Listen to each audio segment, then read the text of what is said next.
Bueno, buenas tardes a todos y todas. Le damos comienzo a la última mesa de las jornadas de la Semana de la Investigación de la Universidad Metropolitana por la Educación y el Trabajo. Hoy tenemos un panel súper interesante y muy vigente, actual y además de urgencia social. En principio les agradecemos que estén acá. Presento primero el panel y después a nuestros panelistas invitados.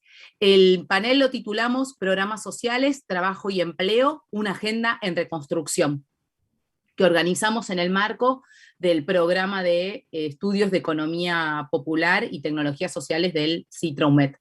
Nos acompañan en esta presentación Pilar Arcidiácono. Pilar es investigadora del CONICET, profesora de Sociología Política de la Universidad de Buenos Aires. Nos acompañan Eva Verde. Eva es coordinadora nacional de mercados de cercanía del Ministerio de Desarrollo Social de la Nación. Es trabajadora de la economía popular y fue impulsora junto a sus compañeros y compañeras del Frente Popular, Darío Santillán, de la Red de Mercados Populares de Mercado de Consumo Popular, MECOPO. Y finalmente lo tenemos a Gildo Honorato, secretario gremial de la UTEP, de la Unión de Trabajadores y Trabajadoras de la Economía Popular. Lo que vamos a hacer, le cuento a todos los que nos están mirando por YouTube, vamos a hacer, cada uno de los compañeros va a intervenir alrededor de 20 minutos y después vamos a abrir una instancia de diálogo. Aquellos que vayan participando en YouTube, vamos a recoger las preguntas y plantearlas acá. Así que les doy la bienvenida, les agradecemos mucho que estén acá. Y empezás vos, Pilar, ¿te parece? Dale. Dale, gracias, Ana. Bueno, gracias, Marinés, gracias a las compañeras y compañeros de CITRAUMET. Un placer estar acá. Bueno, un poco en la previa de estas charlas de que, por dónde va, que vamos a estar presentando. Mi idea es trabajar algunas cuestiones, digamos, actuales, coyunturales, pero también ir para algunas discusiones más estructurales, reponer algo de memoria, cierta desmemoria institucional que suele haber sobre el campo de los programas. Particularmente yo diría que me concentraría en este ratito pequeño en el mundo de las transferencias de ingreso, ¿no? Del Estado a las familias. Es el campo al cual me dedico en la investigación desde Jefas y Jefes, y eso de alguna manera no importa mi trayectoria de investigación, sino que marca algunas continuidades en la escena de la política social, ¿no? Sabemos que este campo es un campo sobre el cual todo el mundo habla aparte, es un campo sobre el cual se habla un montón, a pesar de que no necesariamente sea un campo sectorial de la política social, que tiene un peso grande en el gasto de la política social, pero sin embargo es algo de lo cual se habla fuertemente. La pandemia reedita esta discusión. Cuando Ana y María Inés me convocaba, digamos, la pandemia reedita esta discusión, pero es una discusión, diría, que ya tiene más de 20 años, 30 años casi, en el campo argentino. Particularmente yo no entraría en una discusión, en una distinción de saberes expertos sobre de qué programas, ¿no? Todos los programas que hay un montón de portafolio de políticas en la Argentina hace ya varios años vinculados con las transferencias de ingresos, pero sí me interesa particularmente ir al corazón de la discusión de las políticas que están orientadas a personas en edades, de lo que se llama edades activas, es decir, no necesariamente aquellas donde creo que hay, esto es una hipótesis que podemos discutir después, donde hay mayores consensos, ¿no? Y mayores consensos, diría, que es el mundo de las infancias, ¿no? Sino el mundo de las edades activas, que creo que tensionan otra agenda y otros supuestos políticos y morales en el caso argentino y en otros países también, ¿no? Digo, esta es una discusión que, si bien hoy entiendo que vamos a hablar del caso argentino, tiene otros términos, pero es una discusión que varios de los aspectos que yo retomo hoy bueno, pueden servir para pensar varios países de la región, también del contexto, obviamente del contexto europeo.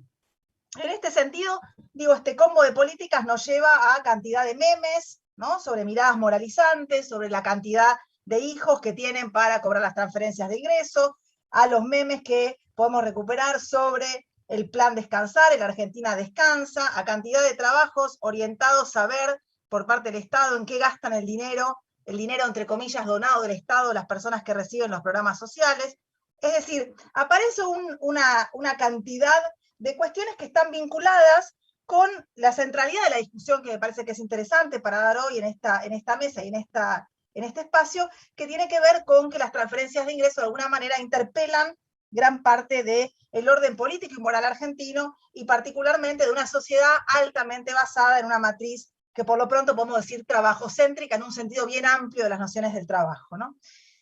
Y en este sentido me parece que es importante reponer para quienes nos escuchan y comparten el espacio, bueno, el rol central que ha tenido el empleo como integrador social, pero también como estratificador, y las huellas que deja, porque eso es parte de lo que después, en toda la discusión sobre transferencia de ingreso, nos va a hablar de las resistencias, ¿no? De las resistencias políticas, de las resistencias morales, de pensar transferencias de ingreso, o de cómo pensamos, o de basetear cómo pensamos las transferencias de ingresos en la Argentina.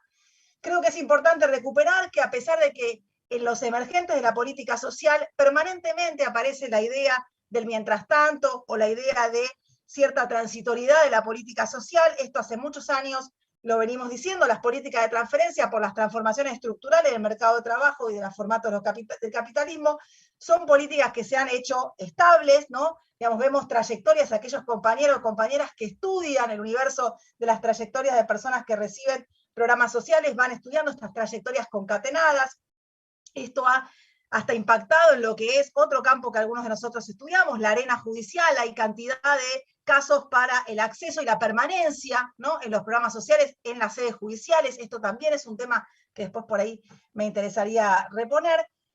Pero entre otras cosas, lo que me parece que es interesante para dejar en esta discusión planteado es, bueno, una pregunta que el otro día leía una compañera, Luisina Perelmiter, que hacía en una de las notas que surgieron sobre los programas, ¿qué si no, no? Y los programas de alguna manera, me parece, de transferencia nos invitan a pensar, bueno, esta pregunta súper interesante, ¿qué si no? Sobre todo por la cantidad de aristas que tienen los programas de transferencias o las políticas de transferencia, y por esto entiendo un amplio número de políticas, y no solo los programas del Ministerio de Desarrollo Social, en clave del bienestar, y podríamos decir de la disminución de la pobreza o barra indigencia, en clave del fomento del consumo, sobre todo pensando en los altos niveles de propensión al consumo de los sectores populares, en clave de gobernabilidad política, ¿no?, en clave de sociabilidad territorial y el impacto que tiene en la sociabilidad del territorio la intervención de las transferencias de ingreso, y sobre todo el mundo de las contraprestaciones y condicionalidades que las transferencias de ingreso colocan en los diferentes programas, y también en todo lo que tiene que ver con el encuentro, con los tipos de encuentros, con el tipo de encuentros múltiples que arman los programas entre las personas que los reciben y las burocracias de calle que están ahí en las ventanillas, en las trincheras, poniendo el cuerpo en los territorios. En este sentido, digo, la respuesta en el caso argentino ha sido muy diversa en materia de transferencia en todos estos años, pero hay algunas cosas que son comunes y que me parece que tiene sentido reponer. En general, las modalidades han sido modalidades condicionadas, contraprestadas, con algo a cambio. No importa en este caso el tecnicismo de cómo la denominamos, pero me parece que es interesante denominar esta idea de algo a cambio, ¿no?, devolver algo a la sociedad. Es algo que se reactualiza bajo diferentes formatos, pero que siempre está vigente. Y con dos agencias creo que también es interesante reponer por lo menos la idea de que dos agencias centrales con formatos muy diferentes, ¿no? Y digo dos agencias porque históricamente los que estudiábamos políticas sociales miramos el Ministerio de Desarrollo como una agencia con esquemas de proximidad, asistencia, más limitados en la cantidad de cobertura, es cierto, pero digamos con esquemas de articulación con todo el entramado de los movimientos sociales y los actores de, bueno, hace ya muchos años de la economía popular, pero hace varios años también ANSES se nos coloca en el centro de la escena, y la pandemia creo que también renueva esa apuesta, como una agencia central en las transferencias, en los programas sociales o en las transferencias en general, en diferentes sentidos, como una máquina de bienestar muy interesante para pensar, para mirar hacia adelante, como una máquina del bienestar que, digamos, sobre todo a través del IFE creo que lo hemos visto, que promueve algunos esquemas automatizados e individualizantes que después no son tan automatizados y tan individualizantes, y que hay un montón sobre eso que podemos decir luego, pero que me parece que entonces muestra, ¿no?, agencias que ponen de relieve el tema de la transferencia, que transfieren ingresos a los hogares en modalidades bien diferentes, y que a lo largo de los cambios de gestión también las transferencias van imprimiéndose, aunque parecen constantes, y aunque parece que no van cambiando, van imprimiéndose de improntas sumamente diferentes, ¿no? Digo, no es lo mismo las transferencias cuando las transferencias van asociadas con políticas de endeudamiento para las familias que las reciben que cuando no lo están, ¿no? Entre otras cosas. Ahora, en una segunda parte me interesaba plantear, bueno, ¿qué es lo que estamos discutiendo cuando discutimos transferencia? Todo le estamos dando vuelta todo el tiempo, decisores políticos, referentes de movimientos sociales, el mundo académico, le estamos dando vuelta a las transferencias de ingresos. ¿Qué estamos discutiendo? Y en la agenda actual y electoral también, cuando se discute el tema de transferencias de ingresos. Me parece, digamos, 5 cosas por lo menos dejo planteado en torno a este tema.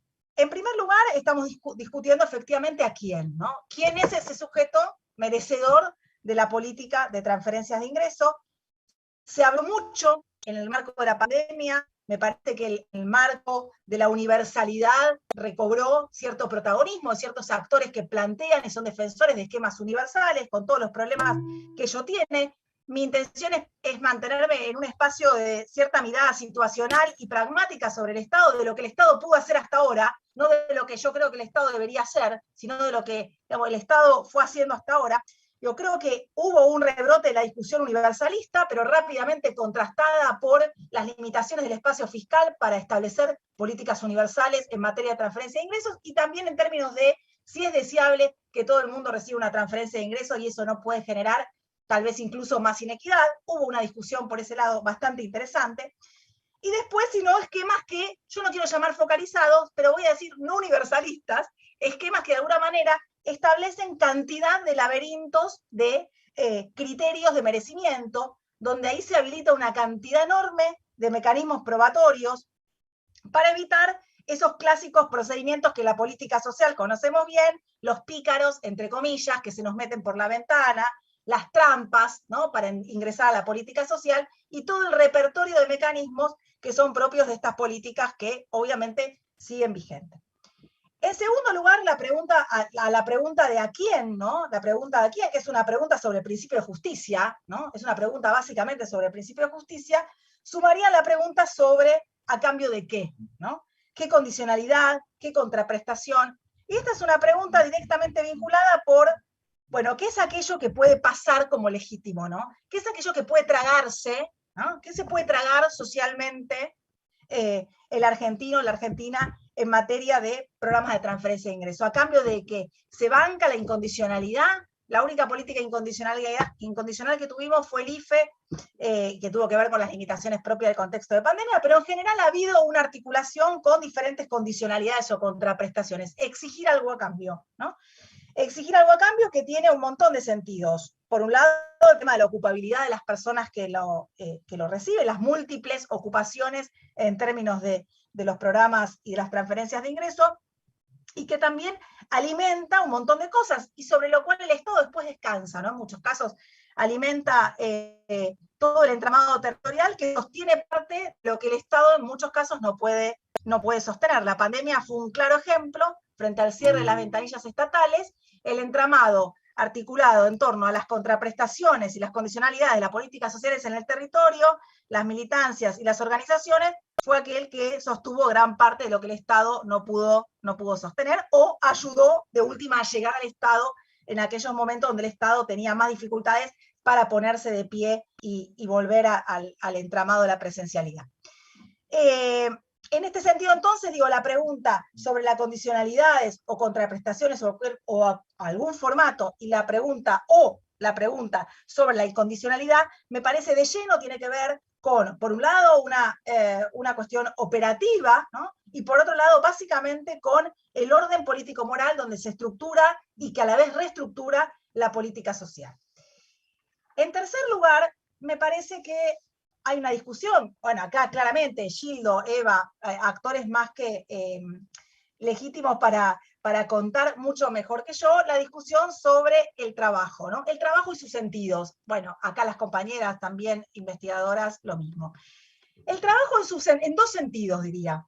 Por un lado, lo que ni me detengo, viniendo Gildo después, el trabajo en una noción más amplia, mucho más allá del empleo, el trabajo, digamos, en términos de la economía popular, o en otros casos de la economía social, ampliando los límites materiales y simbólicos del empleo, claramente.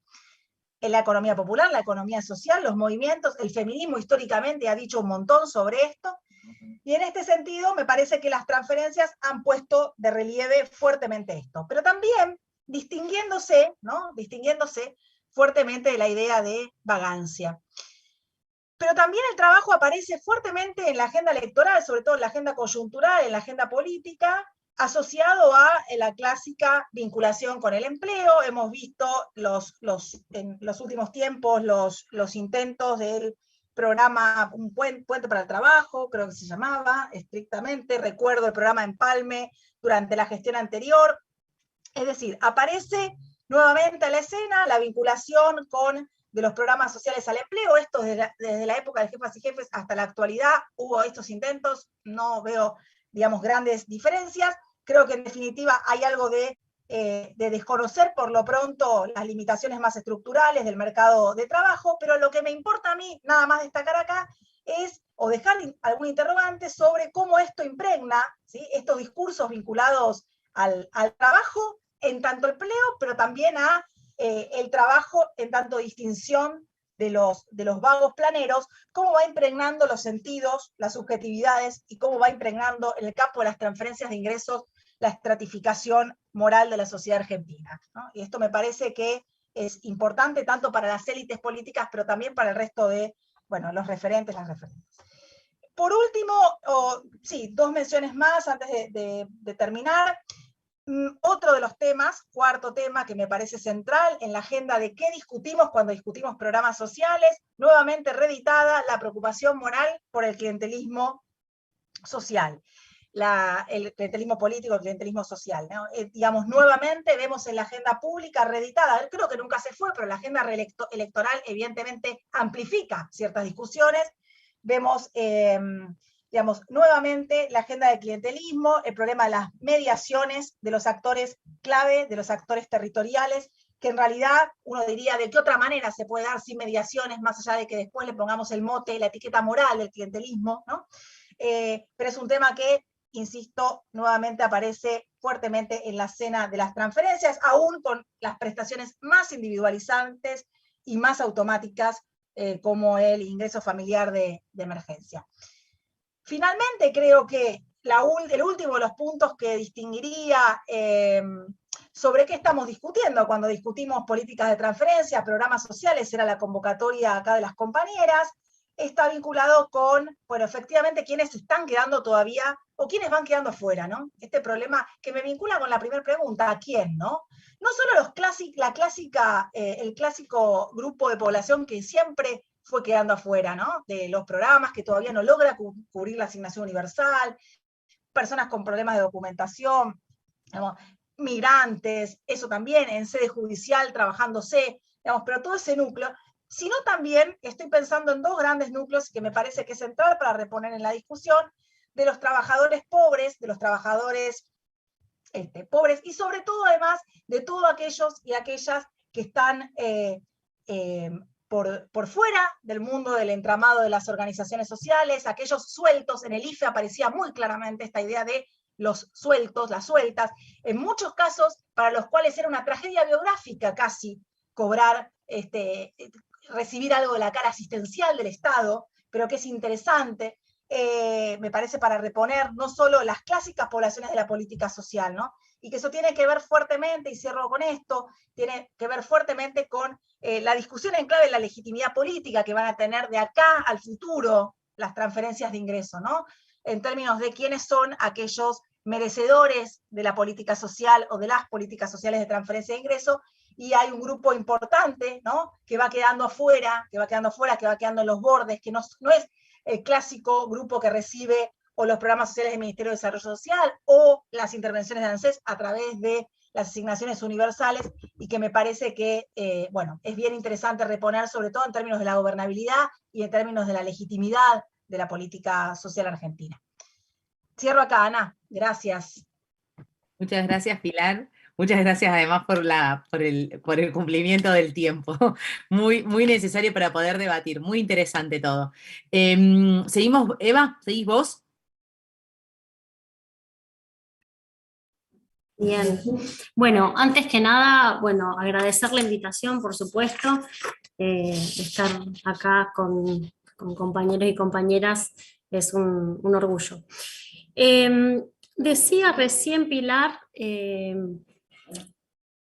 a quienes los excluidos, ¿no? Surge ahí los excluidos. Yo quisiera hacer un poquito de, de historia, sin irme muy lejos, pero estamos a 20 años incluso del 2001, que es un poco donde surgen estos movimientos populares actuales. Obviamente que siempre igual tenemos una línea histórica de lucha desde los trabajadores en la Argentina, que siempre fueron además con una fuerte sindicalización. Pero creo que lo que estamos discutiendo hoy es producto de lo que sucedió, ¿no? Entonces, como también no perder, porque parece que estamos discutiendo hoy el problema de hoy, pero en realidad estamos discutiendo un problema que se genera por este sistema que excluye, ¿no? En el 2001, después de las políticas neoliberales, terminó excluyendo un montón de trabajadores del sistema de empleo privado y estatal, y esos trabajadores que quedaron excluidos se empezaron a organizar primero para reclamar ese trabajo, para reclamar algunas cuestiones, y después empezaron a organizar para empezar a satisfacer las necesidades que el Estado no cumplía. Desde una olla popular a después empezar a organizar estas unidades productivas o unidades de entramados socio-barriales, y se han creado desde unidades productivas de alimentos o incluso de textiles, carpinterías, herrerías, educación, se han hecho secundarios. Hay un montón de entramado territorial que surge de la exclusión de los años 90, que además a nivel Estado, eso fue como más a nivel sociedad, pero después a nivel Estado también ha dejado un Estado con un entramado, con una estructura neoliberal que cada vez tiene menos planificación, tiene menos capacidad de planificar. Por lo tanto, tampoco puede dar respuesta a las cuestiones colectivas que van surgiendo, las necesidades que van surgiendo. Creo que esa economía popular que surgió, y yo la veo como una experiencia sobre todo de resistencia, además de todos los entramados y todos los desarrollos que fue generando. Creo que básicamente la economía popular es un lugar de resistencia, una forma de resistencia, y que hoy esa forma de resistencia que se la asocia a los planes sociales, que se la asocia a los programas de trabajo, que se la asocia con esta transferencia, se la quiera criminalizar, no es casualidad, porque lo que el sistema o los poderes concentrados quieren es que no nos organicemos y que seamos individuos, que no entendamos la realidad como parte de un todo, que no entendamos que los problemas que nos pasan a cada uno de nosotros, a cada una de nosotras, es parte de un todo. Entonces tiende a atomizar y a individualizar los problemas. Por eso creo que básicamente hay un gran discurso del odio, hay un gran discurso de estigmatizar a quienes están trabajando en la economía popular o reciben planes, porque igual no todos reciben planes. O sea, sabemos que si hablamos de cantidades y de números, sabemos que la población argentina tiene cerca de 30 millones de personas en una edad económicamente activa. De esos 30 millones, 10 millones tienen trabajo bajo dependencia o son monotributistas. Por lo tanto, quedan 20 millones fuera de eso. De esos 20 millones, aproximadamente 5 reciben alguna asignación familiar, ¿no? Todo ese mundo más del ANSES. Y después quedan 14 millones afuera, de los cuales 1 millón reciben el potenciar trabajo, salario social complementario, que es una ley, y que fue parte de una lucha. No es que el Estado dijo, ay, yo hoy voy a repartir plata porque se me ocurrió o porque los movimientos sociales no sé qué hicieron. No, fue parte de una lucha de estos trabajadores excluidos, y tiene que ver con el reconocimiento de un trabajo en una sociedad donde el trabajo está desvalorizado. Entonces hay, decíamos, 30 millones de personas que trabajan, porque todos trabajamos, de los cuales 10 millones tienen un trabajo formal, incluso de esos 10 millones, muchísimos ni siquiera consiguen tener un ingreso mínimo, ¿no?, para satisfacer las necesidades. Hay muchos que están precarizados. Después tenemos la economía popular, que está organizada, que somos 1, 2, 3 millones en el RENATEP, que es algo que impulsa un registro, que impulsa el Estado, sin ninguna promesa de contraprestación, de nada, no era anotate acá porque vas a recibir nada, era exclusivamente si te autopercibís trabajador o trabajadora de la economía popular, regístrate, para que sepamos cuántos somos. Sin ninguna campaña masiva desde el Estado ni nada, hoy tiene 3 millones de trabajadores y trabajadoras inscriptos. Y de esos, 1 millón nada más recibe una contraprestación, un salario social complementario, que no es un plan, digamos, es un salario social complementario que complementa los ingresos que hacen esos trabajadores y trabajadoras. Ahora, la economía popular, además, no solo genera trabajo, sino que además tiene, sobre todo realiza trabajos que la sociedad en general no reconoce económicamente. Los trabajos de los cuidados es un gran ejemplo. El trabajo que hacen las compañeras en los barrios populares, cuidando, alimentando, mejorando el barrio, es un trabajo social que el Estado no hace, que el Estado se retiró, como decíamos, en este neoliberalismo, en esta fase del capitalismo, y el Estado abandona a un montón de gente, y ahí hay organización popular resolviendo esas cuestiones cotidianas. Creo que, decía, ¿no?, el Estado perdió la capacidad de planificar.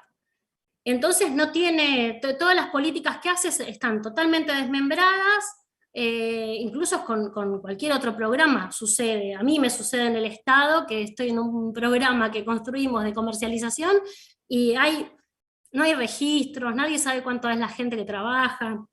Hay un montón de programitas y programas en todos los ministerios que quieren ayudar o colaborar o mejorar algunas cuestiones, y están todos totalmente desconectados, no hay planificación, y además son programas que trabajan a demanda. Esto es desde el punto de vista comercial, digamos, lo digo, trabajan a demanda, están esperando que alguien vaya a demandar la necesidad de ese programa. No hay desde el Estado una política activa para llevar adelante una planificación o para generar un impacto en el territorio y mejorar una situación.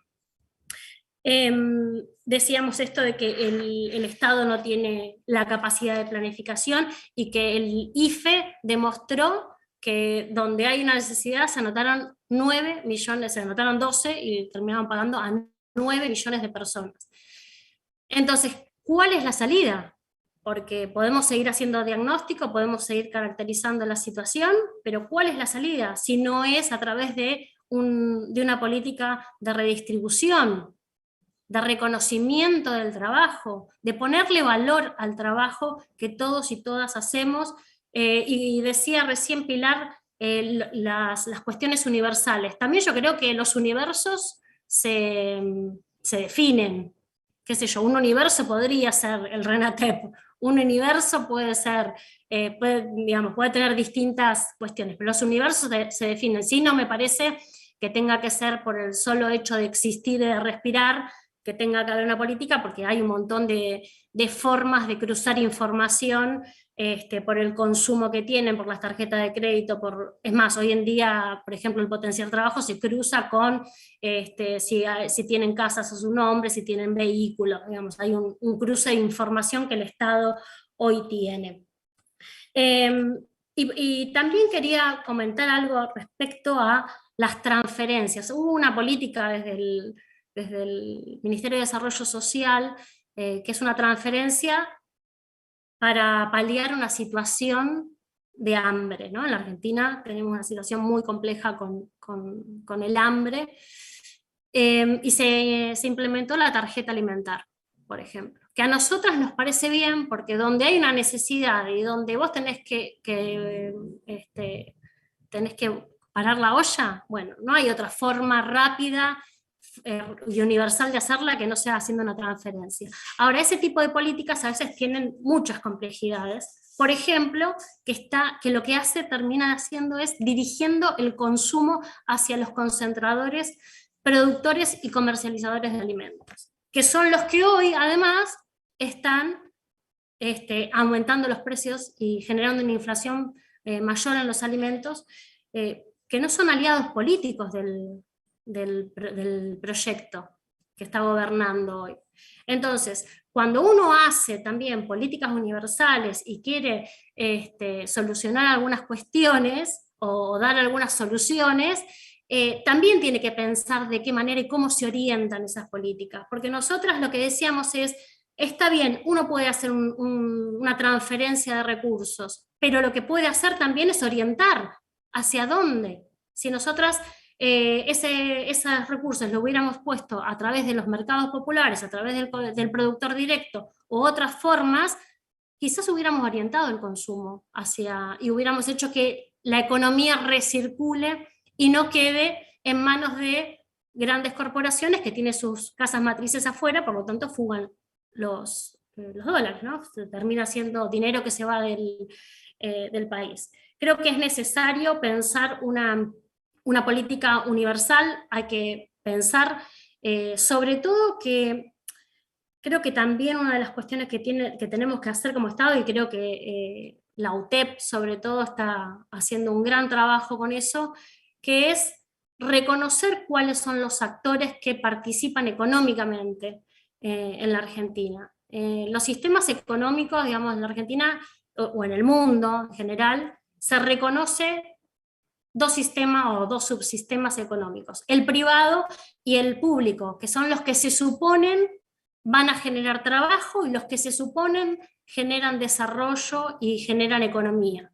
Pero vemos en los números que no está cuantificado y no se tiene en cuenta el tercer motor, que es la economía popular, social, solidaria, la cooperativa, autogestiva. Toda esa economía que también se mueve no está cuantificada. Por lo tanto, después no está ni en las cuentas públicas y terminan siendo políticas de asistencia, porque tienen un problema, supuestamente el problema es la pobreza en vez de ser la riqueza, que en realidad el problema es la acumulación de la riqueza, pero lo que lee el neoliberalismo es, hay un problema, el problema es la pobreza y entonces lo asistimos. Y eso es política de hambre.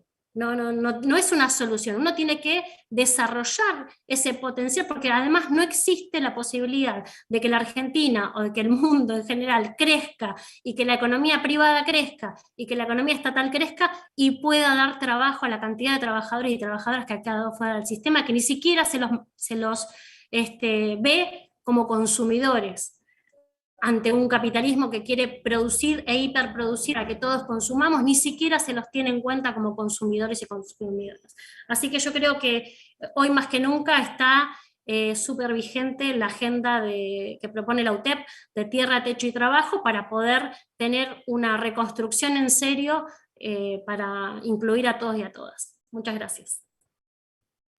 Muchísimas gracias, Eva. Muy, muy interesante. Gildo, ¿seguís vos? Termina Gildo y abrimos ronda de preguntas y de debate. Ok, bueno, buenas tardes a todos y a todas. Gracias María Inés y Ana por la invitación. Muy contento de poder estar con Pilar y con Eva para poder debatir, para poder reflexionar, que en el fondo es parte también de la búsqueda de las verdades, ¿no? Mucho más en este momento donde cuando discutís pobreza, políticas sociales, transferencias o la forma que querramos rotular o titular, adquiere un carácter relativo muy grande, porque evidentemente no hay un paradigma a nivel global que haya resuelto estos problemas. No lo resolvió el socialismo real, no lo resolvió el estado de bienestar, no lo está resolviendo ni el neoliberalismo hegemónico. Por lo tanto, cualquiera de las propuestas, de las ideas o de las caracterizaciones en función del futuro adquieren un carácter relativo y eso en principio demanda escucha, demanda reflexión y demanda una mirada sobre todo muy, muy con mucha paciencia del otro, de los otros, como quien quiera interpretarlo.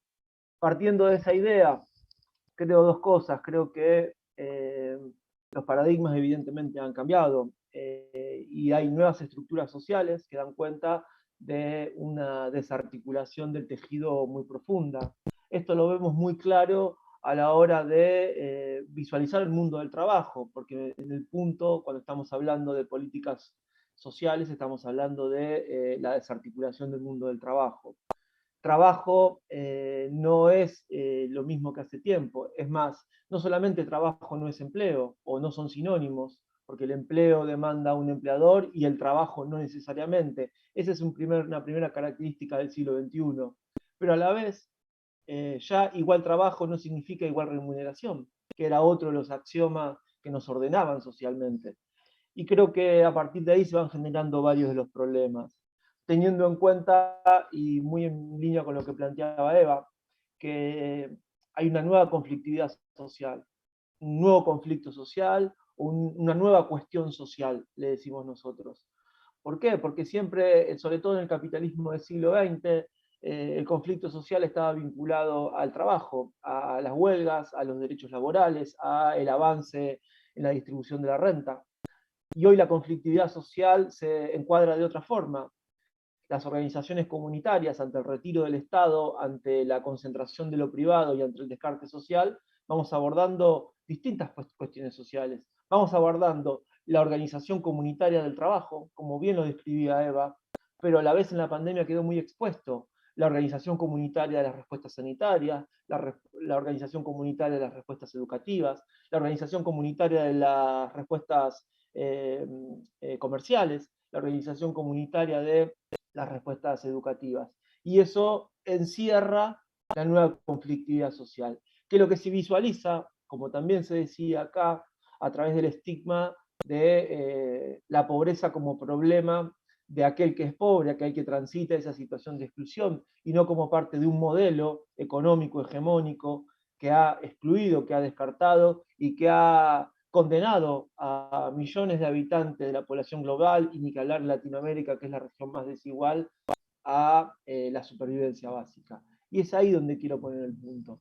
Y la economía popular está muy vinculado a ese conflicto social y sobre todo está vinculado a esta nueva relación social que hemos construido los movimientos sociales, que es esa relación social de poesía social, le dice Francisco, de invención del trabajo a partir de trabajadores y trabajadoras que se van inventando su destino. Y creo que ese es un punto central, porque como bien lo describía Pilar lateralmente, pero hacía eje sobre eso, en algún punto también, siempre las políticas sociales o las políticas estuvieron destinados a dos sectores, a las niñeces y a la vejez. Precisamente, o las que más consenso han construido, las que más legitimidad tienen y de las cuales no hay ningún tipo de controversia. Podemos tener controversias en cuanto al monto, en cuanto al acceso a la canasta básica con ese ingreso, pero no hay controversia acerca de que tienen que ir dirigidas a ese sector. Y eso creo que está bien, pero eso también encierra el otro problema. ¿Por qué el sector activo, la población económicamente activa de nuestro pueblo, que ha quedado al margen del sistema formal, del empleo tradicional, está tan cuestionada a la hora de ser precisamente los receptores de las políticas que lo intenten sacar de la pobreza, de la desigualdad, o al menos brindarle un ingreso que le permita transitar en los términos que el neoliberalismo lo permite, que es como ciudadanos o como consumidores, y no como trabajador y como trabajadora. Y ahí está el punto. Me parece que ahí está el veneno de esos modelos que hay que modificar y de ese modelo que hay que construir, que no sabemos cuál es, pero está claro que es con el sector activo como eje vertebrador a través del trabajo como ordenador social. Dicho esto, creo que la economía popular tiene un aporte fundamental a la hora de plantear el futuro. ¿Por qué lo digo? Porque expresa un nuevo paradigma, como lo iba describiendo, lo intentaba describir en esta parte de la intervención. La economía popular ha logrado consolidarse como un actor social. Y creo que el gran desafío hacia el futuro es que la logremos consolidar como un actor productivo y como un actor económico de la planificación de una propuesta de nación. Porque si no, evidentemente, siempre vamos a tener el lugar de lo contestatario, el lugar de lo insubordinado, el lugar de lo transgresor, y me parece que uno a la hora, o nosotros, o al menos yo no incluyo al conjunto de los movimientos populares, pero sí yo creo que la economía popular tiene que cumplir un rol central a la hora de la planificación estatal en el vínculo con lo privado y sobre todo con el protagonismo comunitario. Partiendo de la base de un aspecto muy concreto. Gran parte del aumento de la pobreza estuvo signado por esa gran crisis de principio de siglo, el año 2001, al cual se hacía referencia, y esa crisis fue recurrente y fue permanente a lo largo de estos 20 años, con un solo periodo de expansión que podemos denominar 2002-2008, bien concretamente. Después hay distintos debates, si hubo expansión, si hubo crecimiento o no, pero ese periodo de 2002-2008 está muy bien consensuado como tal, una etapa expansiva, una etapa de crecimiento. Pero independientemente de ese proceso, los 20 años siempre han sucedido en un serrucho descendente en el marco de las variables sociales. ¿Qué significa esto? Que hay una crisis recurrente, que estamos llegando al fin de ese ciclo de crisis y que evidentemente los niveles de pobreza estructural han ido creciendo. ¿Por qué centralmente? Porque las políticas de transferencia, las políticas sociales, no han resuelto bajo ningún aspecto la reinserción en los parámetros tradicionales. Y esto, lamentablemente, y nos pesa, y me pesa mucho a mí como miembro de una organización comunitaria de hace 20 años por lo menos, esas políticas sociales descontextualizadas de los modelos económicos han sido un instrumento que no sé si favoreció, pero que fue funcional a la estructuralización de la pobreza cuando tenemos 3, o al menos 3, y en algunos casos 4 niveles de familias con generaciones de 4 generaciones de familia en el marco de la pobreza, y eso ha estructuralizado la pobreza. Entonces, yendo al punto concreto, trabajo no es empleo, y ese es, me parece a mí, el gran paradigma que hay que consolidar en la Argentina, porque uno escucha a la dirigencia empresarial, a la dirigencia política, oficialista y opositora, plantear esta idea de construir empleo, construir programas sociales sin empleo, y eso tiene una doble negación. La primera es negarle el trabajo de supervivencia básica, que al menos antes de la pandemia hacían 6 millones de habitantes de nuestro país, de los cuales, como dijo Eva también, en un año se registraron 3. Entonces hay una negación de ese trabajo de supervivencia básica. Y segundo, una negación o un conocimiento de las transformaciones del capital y la lógica de acumulación. Porque el capital puede crecer. De hecho, el neoliberalismo ha duplicado el Producto Bruto Global y sin embargo ha desarticulado el mundo del trabajo y ha destruido el trabajo creciendo. El ejemplo más claro es Perú. Perú creció durante muchísimo tiempo a 7, 8 puntos y nunca redujo la informalidad de su economía por debajo del 55, 54, 60%. Entonces, hay una enorme negación del mundo del trabajo de subsistencia básica que nosotros definimos como economía popular y que es un paradigma en debate, en discusión o en disputa. Y hay un enorme desconocimiento, una enorme superficialidad a la hora de plantear la salida. Y creo que nosotros tenemos una enorme responsabilidad. Primero, como decía al principio, como actor social que bastante consolidado estamos, no solamente la UTEP, quizás es el actor más grande, el más relevante, el que más institucionalización y diálogo ha tenido con otros actores, pero otros movimientos populares también lo expresan de esa forma. Y creo que consolidado como actor social debemos dar el salto hacia la experiencia económica y productiva. Y para eso se han planteado algunas propuestas que yo creo que hay que reivindicar y que hay que consolidarlas como políticas de Estado, que hace muy poco fueron anunciadas, que fue impulsado centralmente por el INAES, por la Secretaría de Economía Social y por otros organismos públicos como la AFIP. El primero es ampliar el monotributo social, desarrollar el monotributo inclusivo, que hace muchos años que está estancado en 350.000 personas y que no ha logrado incorporar nuevas personas, nuevos trabajadores. ¿Eso qué permitiría? reconstruir la relación fiscal de aquellos al menos 6 millones que han quedado afuera y que nosotros tenemos registrado como parte de la economía popular, que puedan reconstruir la relación fiscal para de esta manera existir.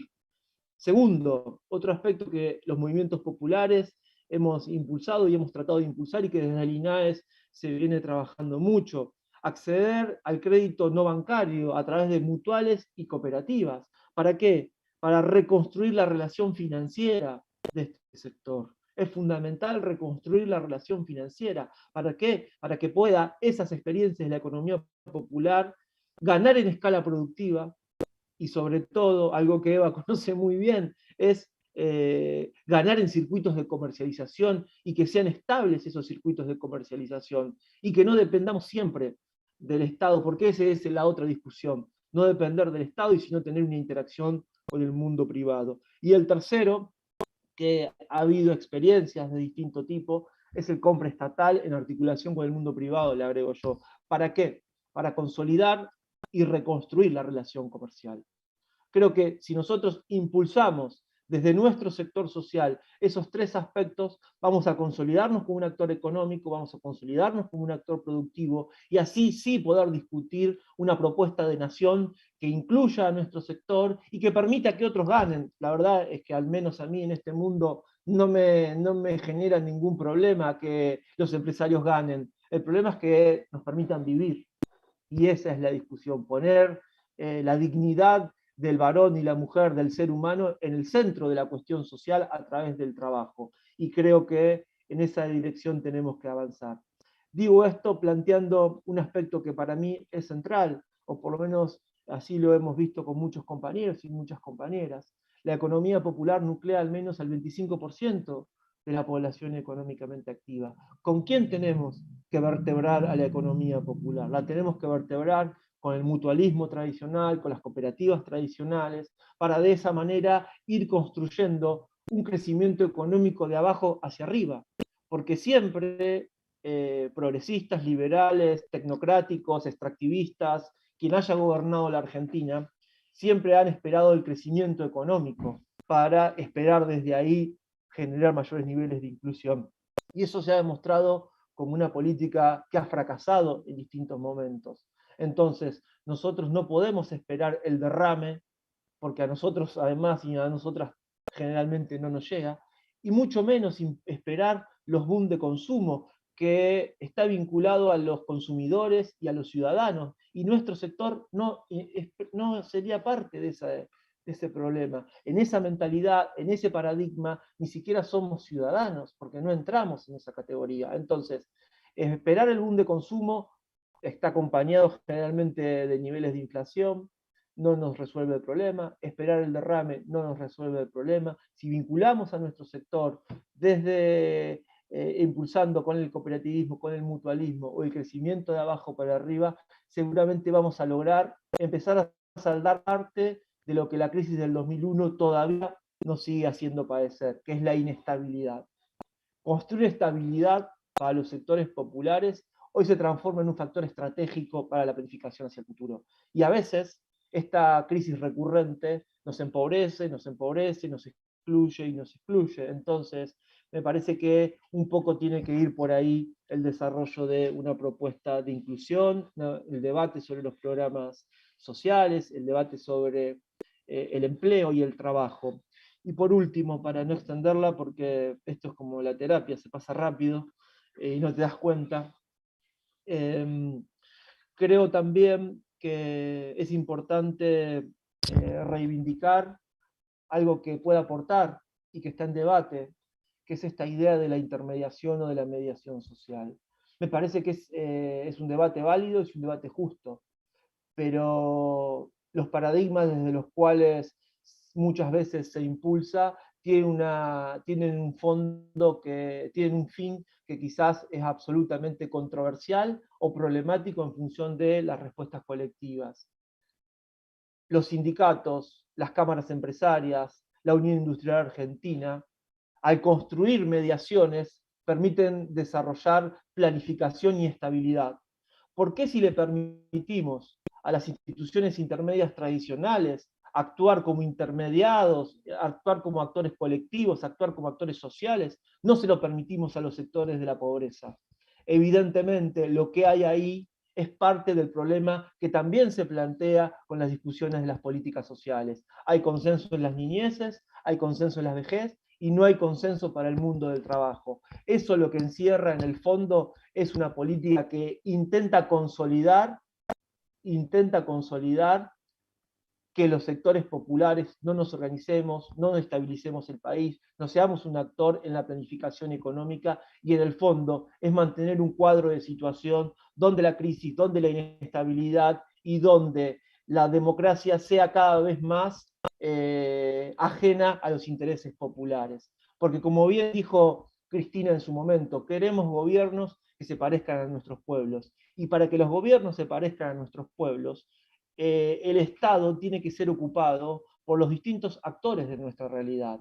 Por eso para nosotros no existe una discusión acerca de los dos lados del mostrador, porque es el Estado donde se construye el bien común, y nosotros queremos contribuir al bien común a partir de nuestras verdades relativas, a partir de nuestras representaciones relativas, y por sobre todas las cosas, a partir de una idea que nos permita dignificar nuestra experiencia de trabajo, nuestra experiencia de vida, y que le brinden a nuestras familias el derecho a la salud, el derecho al trabajo, el derecho a la alimentación, el derecho al ocio, el derecho a las vacaciones, el derecho que tienen los trabajadores y trabajadoras que no han perdido los derechos, y que celebramos que no lo hayan hecho porque han tenido representaciones que lo han defendido. Nosotros nacimos para reconstruir esa representación, y la UTEP le costó 27 años construir la representación, desde los desocupados de Cutralcó y Mosconi, allá con los primeros levantamientos populares, que el derrotero de nuestro sector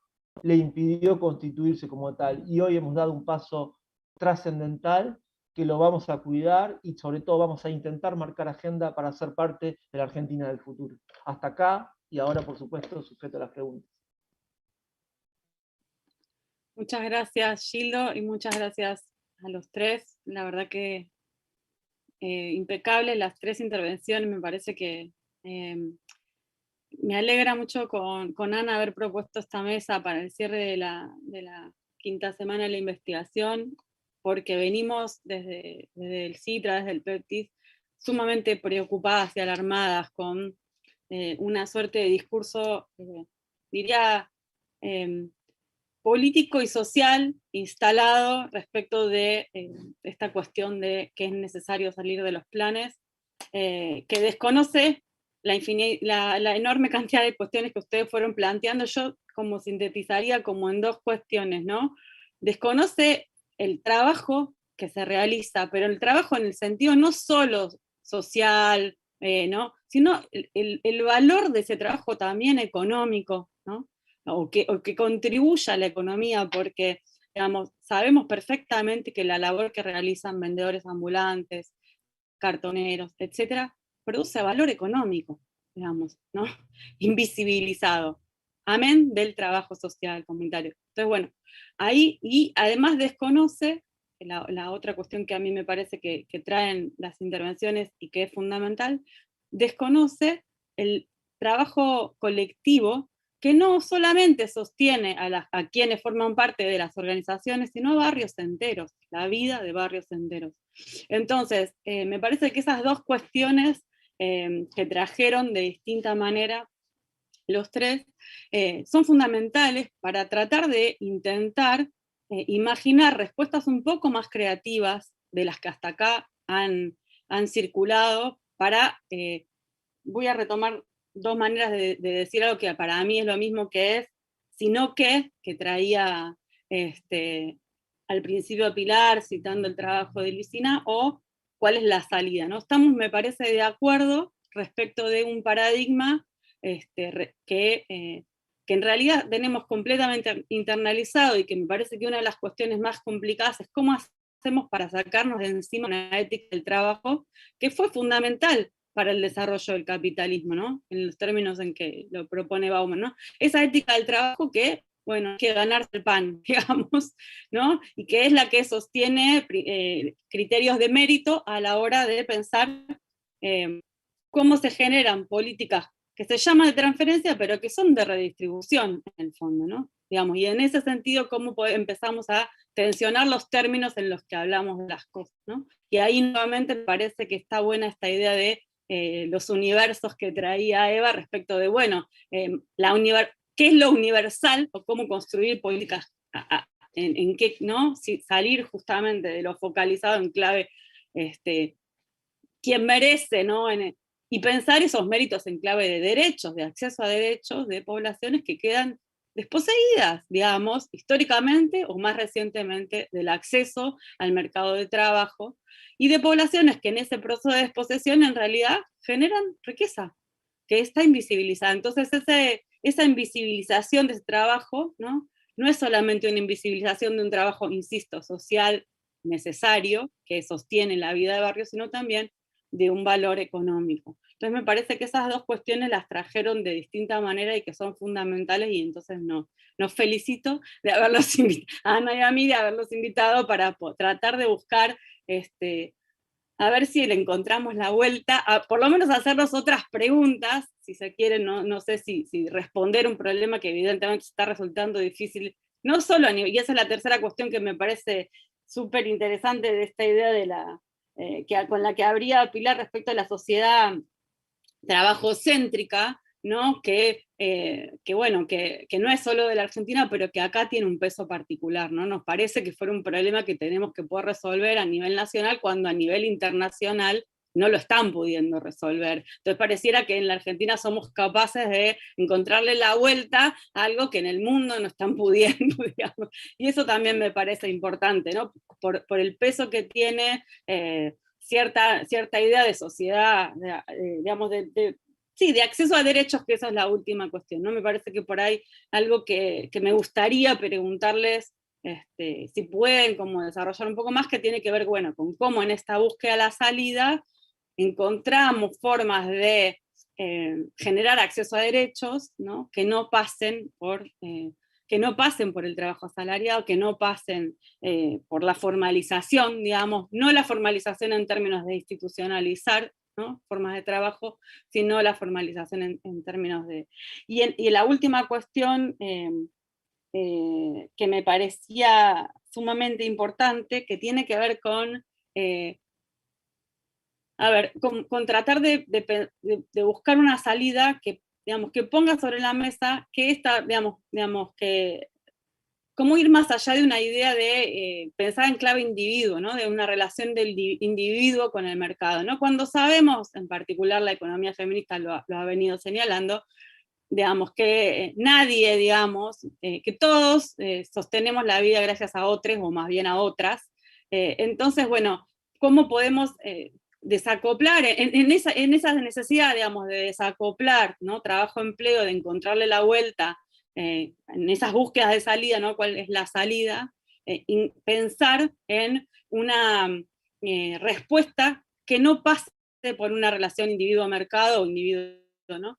Individual, ¿no? Cómo se resuelve de manera individual, cuando yo creo que una de las cuestiones que sin duda también instala la pandemia tiene que ver con cómo, digamos, lo que ha sido invisibilizado o se busca invisibilizar a través de esas miradas estigmatizantes, ¿no? Respecto de no solamente ciertas formas de trabajo, sino el carácter colectivo de esos trabajos que en realidad sostienen la vida.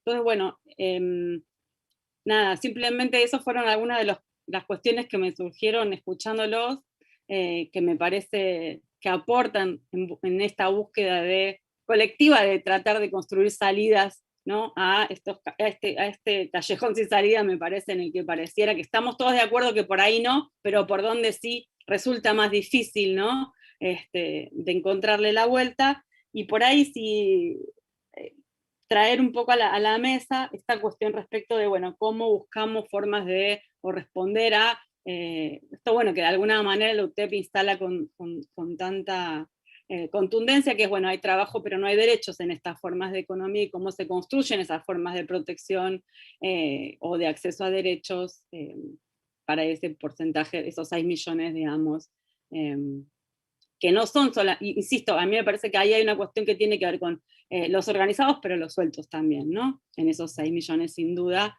que es una apuesta en términos de representación, así como cualquier otro sindicato apuesta a representar a los afiliados y a los, digamos, bueno, Ana. Voy a reiniciar el audio. Muy interesante, y en función de esto, digamos, hay algunas cosas que ustedes dicen de algunas maneras distintas, pero que me parece que van como a lo mismo, y un poco la idea, como decía Marinés, que teníamos era esto, bueno, cómo imaginar nuevas formas, ¿no? Porque cuando uno mira las élites partidarias, ve que hay propuestas que se repiten o que tienen matices muy parecidos, ¿no?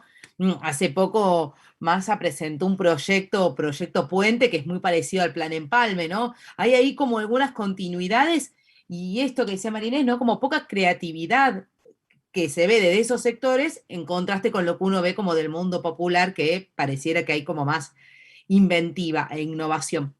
En eso quería hacer como 2 preguntas, que son transversales para los 3.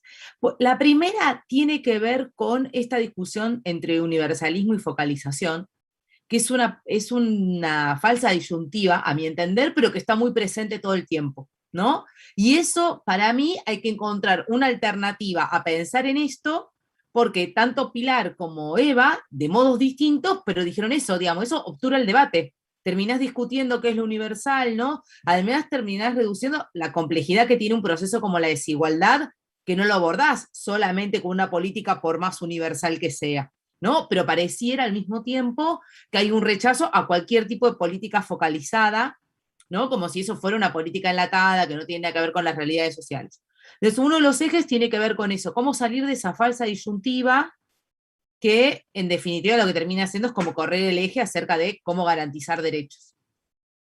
Y la otra pregunta, que lo dijeron claramente los 3, y que me parece clave, a lo mejor Gildo dio algunas pautas de para dónde ir, es esta impresión que nosotros también tenemos, desde el PEPTIS que trabajamos políticas públicas, lo que cuesta saber cuántos titulares de programas hay. ¿Cuántos programas hay? Todo el tiempo aparece un programa distinto, o sea, tenemos una base estadística, todo el tiempo nos aparece un programa distinto, que nadie sabe quién lo usa, de quién depende, en qué momento se implementó, ¿no? Hay como una cantidad de proliferación de ese tipo de programas, que eso ni siquiera es focalización.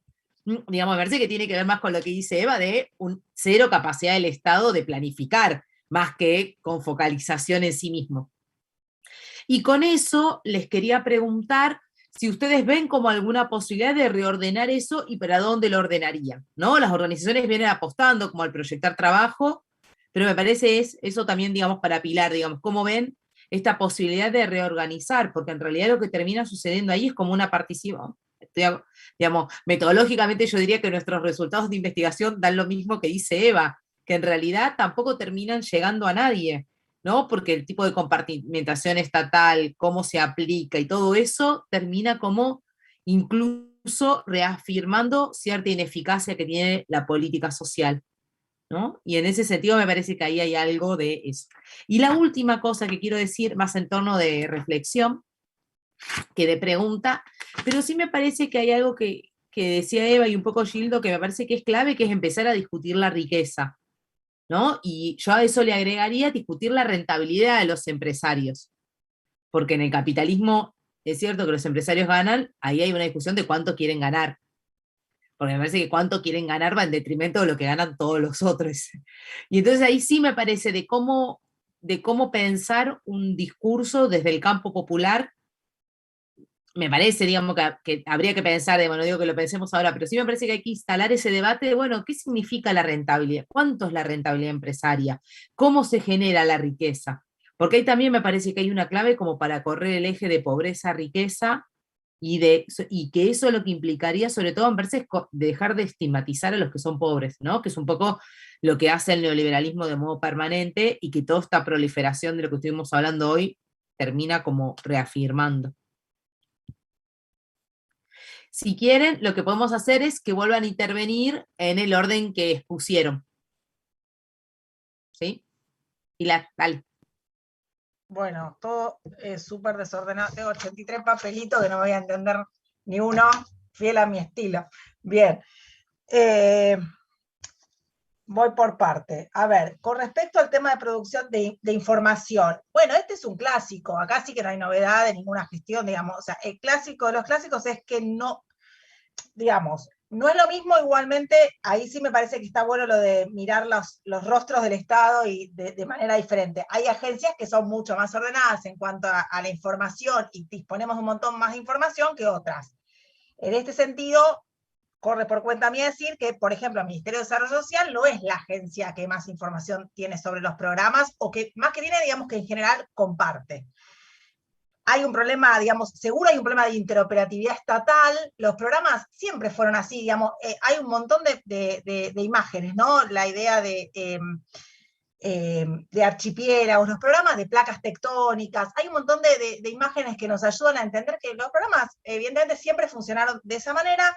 La producción de información es un problema y el acceso a la información para los externos es un problema. Sobre todo cuando, digamos, en el caso de los investigadores y las investigadoras nos acercamos en algunos casos se acercan más con la idea de sospecha, ¿no? Y entonces el actor estatal se cierra más a la información, a brindar información. Para eso todo el andamiaje de mecanismo de acceso a la información pública que ha sido parte de la artesanía de las investigaciones que tenemos que usar porque efectivamente no contamos con esta información. Yo creo que en este sentido hay organismos como ANSES que cuentan con un montón más de información o que podemos acceder mejor en este sentido con respecto a la información.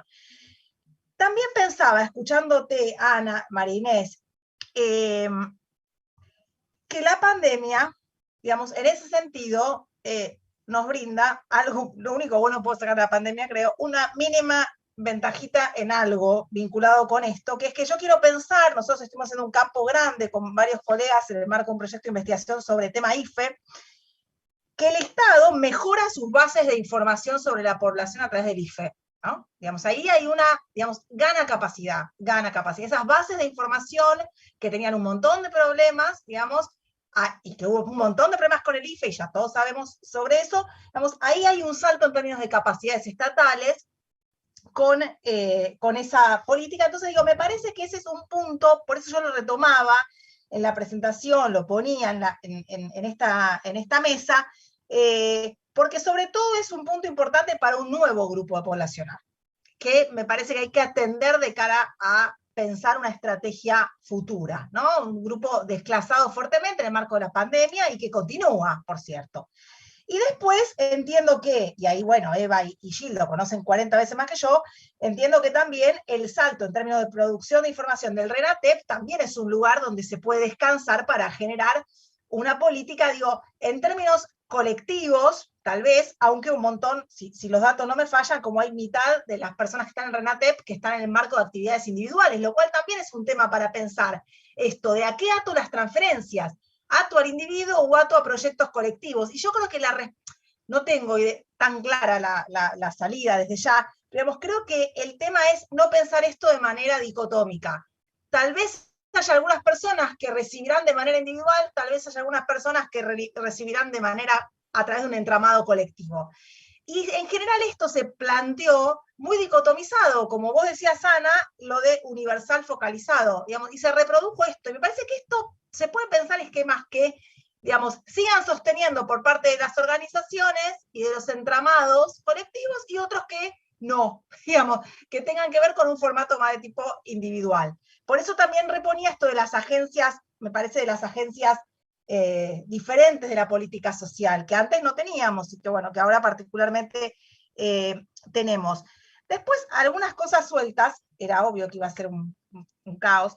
Me parece que la discusión de los derechos, bueno, es muy compleja, pero efectivamente en general asociamos o a los derechos universales, ¿no? O a las prestaciones que tenían históricamente formatos universales, en el caso argentino, educación y salud, rápidamente digamos, surge esto, o al derecho vinculado a los derechos sociales en tanto laborales, ¿no? De los trabajadores asalariados, y ahí, bueno, digamos acá Gildo, los compañeros de la UTEP, claramente marcando los límites de esos derechos asociados al tipo de trabajo asalariado.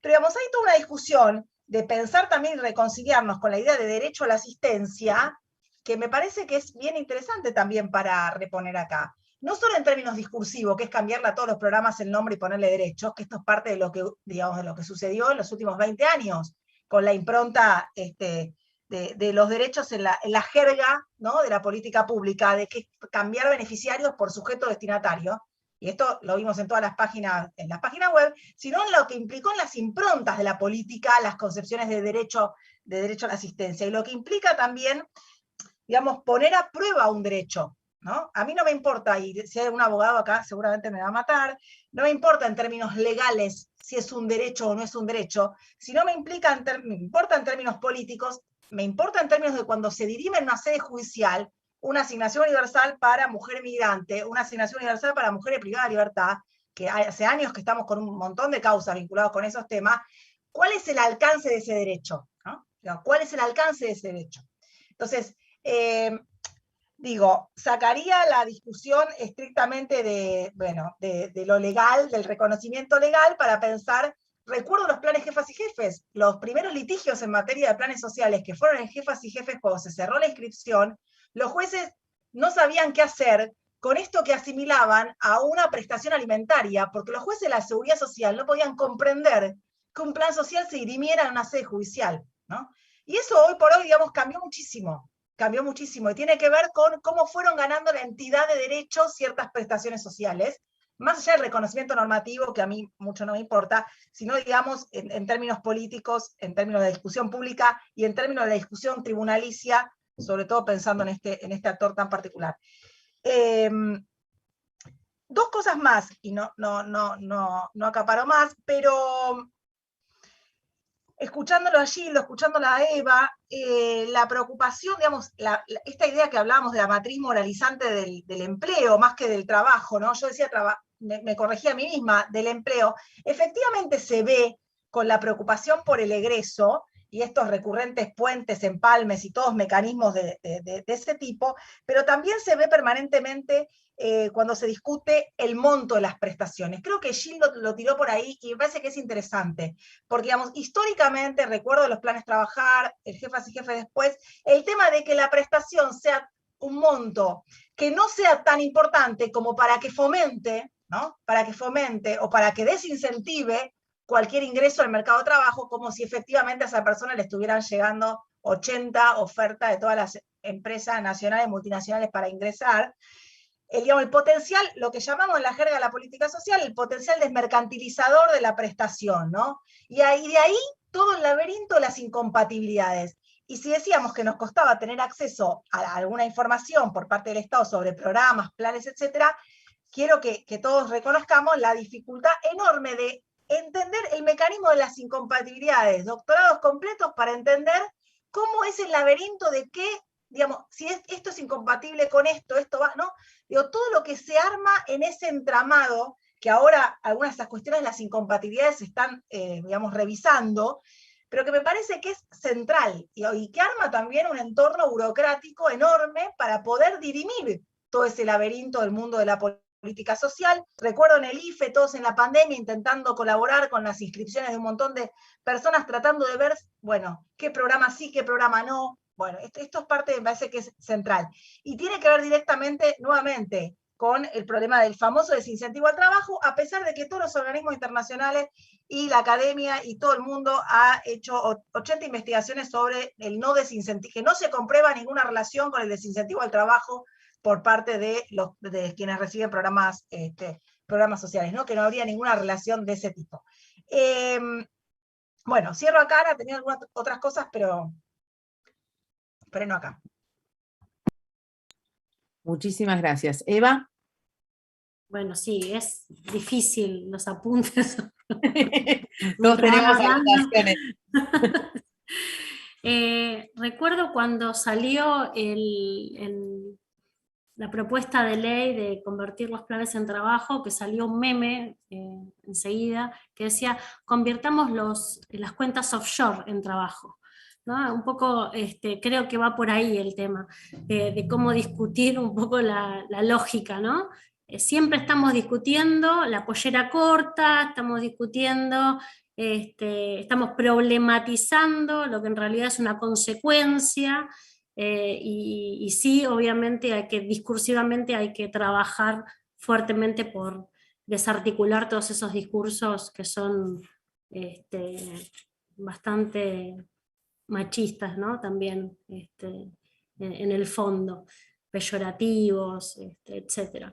Creo que una de las cuestiones también es poner en evidencia que el mercado no va a resolver las cuestiones. El mercado no tiene la capacidad de resolver, no puede resolver la vivienda porque lo que hace es mercantiliza. Cuando mercantiliza y pasa a ser un producto, quieren sacar el mayor provecho. Es lo que pasa con los alimentos hoy, ¿no? En la Argentina. No es un alimento, el alimento no es un derecho, por lo tanto está mercantilizado y es un producto para acumular ganancia de ciertos poderes. Y de ciertos grupos económicos transnacionales. Además, creo que hay una cuestión estructural de que los estados tienen una superestructura por arriba que son las grandes corporaciones, los acuerdos internacionales van por arriba de los poderes de los estados. Hablaba recién Pilar de la agencia, ¿no? Como del concepto de la agencia, como el ANSES, que funciona, etcétera. Yo creo que ese concepto de agencia es interesante para poder trabajar y pensar para adelante una agencia que pueda trabajar con este sector, que pueda generar trabajo no en relación de dependencia, sino de forma organizada, que pueda atender a este otro mundo del trabajo que no tiene que ver con la economía privada, ¿no? y estatal. Poder trabajarlo a través de una agencia y que dejen de ser políticas atomizadas, que no estén unidas, que sean totalmente, no sé, así, totalmente que saltan, ¿viste? Aparece una, aparece otra, no están relacionadas. La imagen de la agencia creo que es interesante. También dentro de lo discursivo, en esto de que esto es un machete así todo, salto de un tema al otro, pero dentro de lo discursivo creo que también es necesario discutir lo económico. ¿Qué es lo económico? ¿A qué le ponemos? Solamente porque en la mirada del mercado, lo económico es solamente lo productivo y es solamente lo que genera un valor, y estamos además en una sociedad que desvaloriza el trabajo y que el trabajo está cada vez más uberizado y está desvalorizado, ¿no? Entonces hay que discutir lo económico también, y el bien social hay que ponerlo hay que revalorizarlo porque está desvalorizado, el bien social, el bien común, el cuidar la casa común, ¿no? Gildo hablaba antes como de las propuestas y de las cosas que se vienen haciendo, y hablaba del compre estatal, no del compre social, del compre estatal. Y creo que para el compre estatal ahí también tenemos una clave. Nosotras trabajamos un montón de propuestas para poder unir la producción popular, cooperativa, autogestiva, con el compra estatal, y creemos que para esto se necesitan básicamente tres cosas para poder llevarlo adelante, que es decisión política para hacerlo. Por otro lado, se necesita formar a los funcionarios, a las funcionarias que llevan adelante esas políticas, porque si hablo de alimentos, yo, perdón, pero me voy hacia los alimentos porque es el rubro que más sé. El Estado se comporta como un consumidor compulsivo, sin planificación, como decíamos antes, pero lo único que hace es decir, bueno, yo mañana quiero 200 latas, 200.000 latas de no sé qué, y no planifica, y no tiene a los funcionarios y funcionarias que tienen que hacer esa labor formados para acompañar procesos, para desarrollar. Entonces nunca va a tener la posibilidad si no tiene la capacidad de acompañar procesos y además el financiamiento, ¿no? Entonces, pero esto mismo que se puede aplicar para el compra estatal, que es la decisión política, la formación de los funcionarios y funcionarias para no comportarse de manera compulsiva, y el financiamiento, se puede abordar para cualquier otra política social de desarrollo. Y también Gildo hablaba del sector productivo. Yo creo que nuestros compañeros de la economía popular, así como han hecho un proceso, hemos hecho un proceso y de pensar que, o de percibirnos y autopercibirnos desocupados, nos empezamos a autopercibir como trabajadores y trabajadoras, y hoy en día la mayoría de los compañeros que están en la economía popular organizada se autopercibe como un sector productivo también. Eso es algo que ya está instalado y no va a ser fácil de desmontar. Nuestros compañeros y compañeras son parte de un sector productivo. Obviamente falta valorizarlo, falta visibilizarlo, falta esa página en blanco, dijo el presidente, sin que se le caiga uno. Dijo, la economía popular es una página en blanco para quien no lo entiende, para quien no lo sabe, para quien no viene del proceso. Entonces las políticas públicas tienen que estar de la mano de los actores. Gildo decía, tenemos que llenar de compañeros, dicen los compañeros de Levita, tenemos que llenar de compañeros del Estado. Puede ser que tengamos que llenarnos de compañeros, o puede ser que tengamos que ser partícipes de las políticas. Tenemos que ser partícipes, por lo menos, de cómo se desarrollan esas políticas, porque nosotros venimos haciendo, entonces todo lo demás ya lo probaron. Por lo menos multiplicar. Nosotras en la economía popular no es una economía que piense en la acumulación o que piense en el crecimiento. No es una economía que piense en generar grandes volúmenes en un solo conglomerado. El volumen lo genera a través de la multiplicidad de experiencias. Entonces es una economía distinta, pero que hay que entenderla, y es difícil entenderla cuando venís formateado desde otro tipo de estudio, ¿no? y de lógicas. Entonces eso, creo que es necesario las políticas, tener sentados a los actores que la vienen desarrollando, que son quienes tienen las propuestas para hacerlas.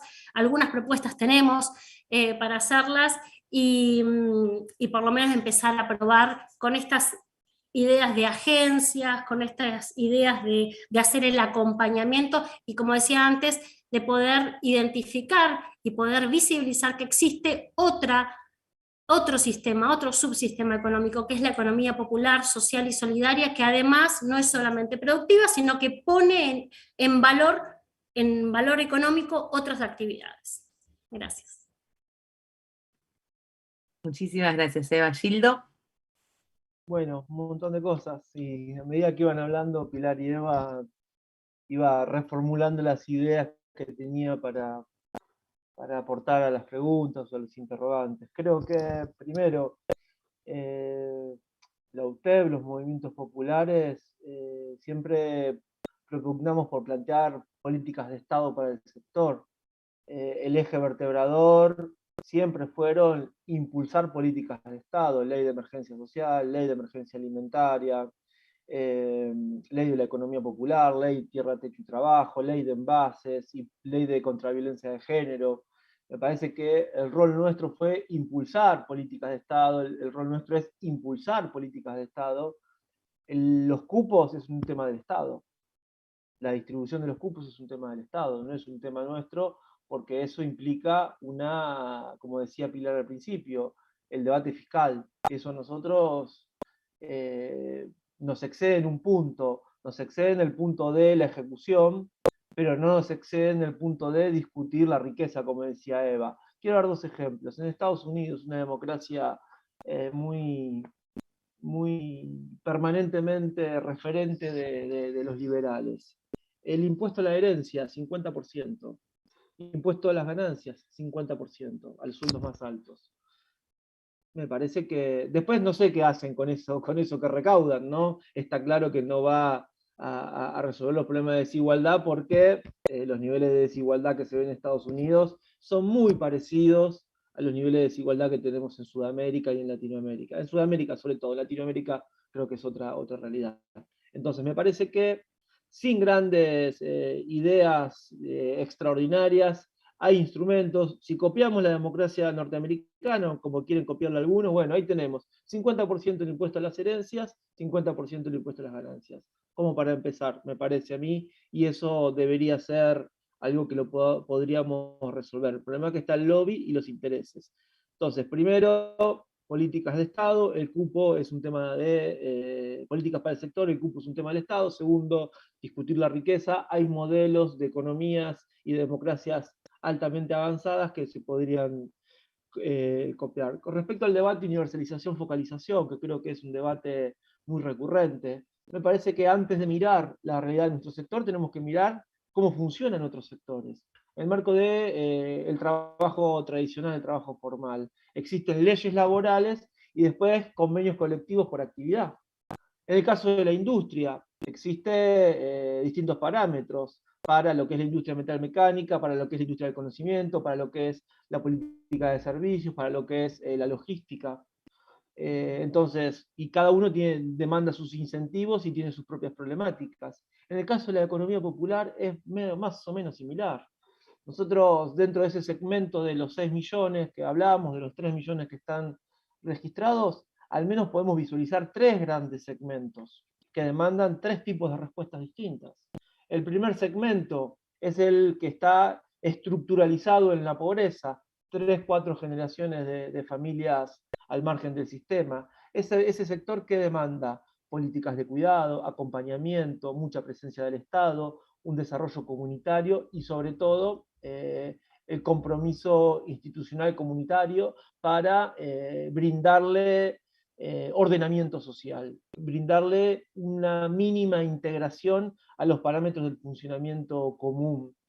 Después el segundo segmento, el que más conocemos, y yo tiré ahí 2 o 3 ideas, la idea del núcleo central de la economía popular, reitero, crédito productivo, blanqueo, entre comillas, no es la mejor palabra, a través de la ampliación del monotributo inclusivo, y después el compra estatal y el desarrollo comercial.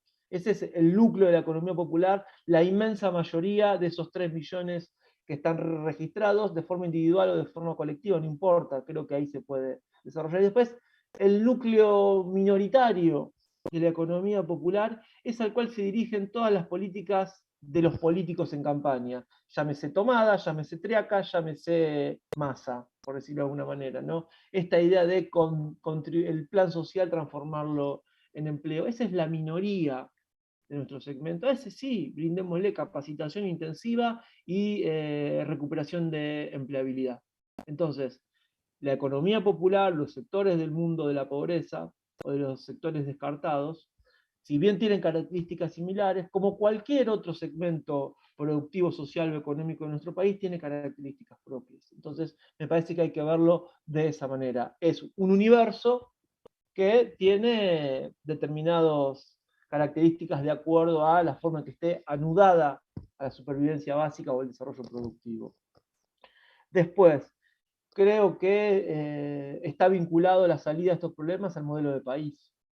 No hay posibilidad de pensar la salida de la pobreza, la salida de la indigencia, la salida del descarte, la integración a la salud, a la educación, a lo alimentario y al trabajo, si no discutimos el modelo de país. Y ahí sí creo yo que nosotros tenemos que dar cuenta de algo. La crisis del 2001, recurrente en cualquier debate sobre la pobreza y la desigualdad y las políticas sociales, la crisis del 2001 construyó 2 emergentes políticos, que son hoy las 2 minorías principales de la Argentina. Esas 2 minorías principales políticas de la Argentina fueron incapaces de construir los consensos para desarrollar políticas duraderas que resuelvan el modelo de nación que necesitamos para estabilizar, para incluir y para desarrollar a nuestro país y para insertarlo en el siglo XXI. Por lo tanto, si la política no es capaz de desarrollar esa salida, me parece que hay que buscar por otro lado. Y hay que buscarlo en la articulación entre los distintos sectores sociales, del trabajo, de la producción, de las finanzas también y del mundo del empresario, contribuyendo a ese poliedro que nos convoca Francisco a desarrollar como parte de la necesidad de que todos como hermanos planifiquemos desde nuestras diferencias y de nuestras verdades relativas una perspectiva distinta. Y eso puede contribuir, volviendo a mi primera parte de la intervención, a primera participación, a desarrollar un modelo distinto. A ver, cuando hablaba de las tres propuestas, y sobre todo lo que está vinculado a la articulación entre el 25% de la población económicamente activa en la economía popular, y yo decía mutualismo y cooperativismo, eso es el 10% del Producto Bruto de nuestro país. ¿Qué significa eso? Si anudamos esos dos sectores en una planificación pública-privada, no solamente vamos a poder impulsar el crecimiento económico y resolver parte de los problemas de desigualdad, sino también vamos a desarrollar el federalismo en la Argentina, desarrollando aquellas regiones que han sido o que en los términos liberales no son viables. Vamos a permitir fortalecer el arraigo en los pueblos, vamos a desarrollar las economías de esas regiones y por sobre todas las cosas vamos a plantear una realidad federal de nuestra nación que contribuya a un desarrollo mucho más armónico de nuestro proyecto de nación, de nuestro proyecto de país. Y me parece que la economía popular, además de discutir su problemática, los movimientos populares, además de discutir nuestra problemática, tenemos la posibilidad histórica de ser parte basal del desarrollo de una nación de cara al futuro. ¿Y por qué lo digo? Y soy absolutamente optimista con lo que digo. Porque esta pandemia puso en crisis varias cosas, la forma en que se consumen alimentos, motorizó nuevamente el desarrollo de los alimentos agroecológicos, puso en crisis la industria global, puso en crisis la urbanidad neoliberal, esos enormes conglomerados de familias que viven en situaciones de absoluta indefección, ¿no? Puso en crisis eso. ¿Y eso qué significa? Que inevitablemente esta crisis va a hacer rebotar la economía global. Y ahí la Argentina tiene ventajas comparativas para reinsertarse en el mundo, pero por sobre todas las cosas para saldar las deudas internas, que es el otro gran debate que se está planteando a la hora de discutir, por ejemplo, la articulación con los acreedores privados y sobre todo con el Fondo Monetario Internacional. Y me parece que la economía popular y la resolución de las políticas sociales está vinculado a qué modelo de país podemos construir. Tenemos una enorme oportunidad. Reitero, las dos principales minorías de la Argentina, las minorías políticas, fracasaron en su intento al menos de estabilizar el país. Nosotros decimos, o al menos yo me hago cargo, yo en este caso no la quiero comprometer a Eva, nosotros creemos que la estabilidad es un factor estratégico a la hora de construir un proyecto de nación hacia el futuro que permita por lo menos frenar la caída de nuestro sector. Si frenamos la caída de nuestro sector, inevitablemente el horizonte está en el futuro y eso puede ser muy promisorio si consolidamos nuestra organización social como sector, si consolidamos el desarrollo productivo, como planteaba Eva, y si nos transformamos en un actor económico, no buscando la rentabilidad, no buscando la ganancia, sino buscando el desarrollo armónico de nuestro país, partiendo de la base que hay que poner el buen vivir, el ser humano, la vivencia y la dignidad como parte central del futuro, porque si no, evidentemente, el lucro, la desigualdad, el descarte y los niveles de marginalidad en los cuales vivimos van a ser insostenibles. Una última cosa, agregándolo. Seguramente en muchos aspectos de las actividades de la economía popular no contribuimos al Producto Bruto de nuestro país. Ahora, cuando una compañera nuestra le da de morfar a los pibes, le salva las neuronas, decimos nosotros. Entonces, el producto social que genera el trabajo de las compañeras principalmente es también estratégico porque le está brindando a esos pibes que el mercado abandonó, que la política abandonó, que el Estado abandonó, le está permitiendo un signo de recuperación y de reinserción en la perspectiva del futuro. Por lo tanto, capaz que no contribuimos a los estándares económicos, pero construimos un producto social que si lo aprovechamos, vitalmente vamos a ser parte protagónica de la Argentina que viene. Muchas gracias a los tres. Las segundas intervenciones darían para que siguiéramos el panel un rato más. Yo quisiera decir un montón de cosas, pero me voy a abstener siendo que estamos en tiempo de cerrar. Les agradecemos nuevamente, creo que dejaron muchísimas cosas y que vamos a volver a escucharles. Queda disponible en la página del UMED la mesa, así que vamos a poder volver a circularla y volverlas a escuchar.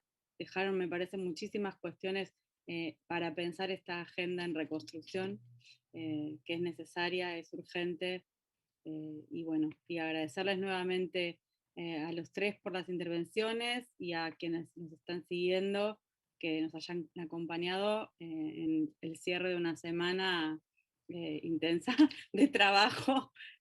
Bueno, nuevamente gracias y nos encontramos, espero pronto. Muchas gracias. Muchas gracias por Gracias. participar. Muy interesante. Gracias. Mucho para seguir pensando. Muchas gracias. Gracias. Gracias.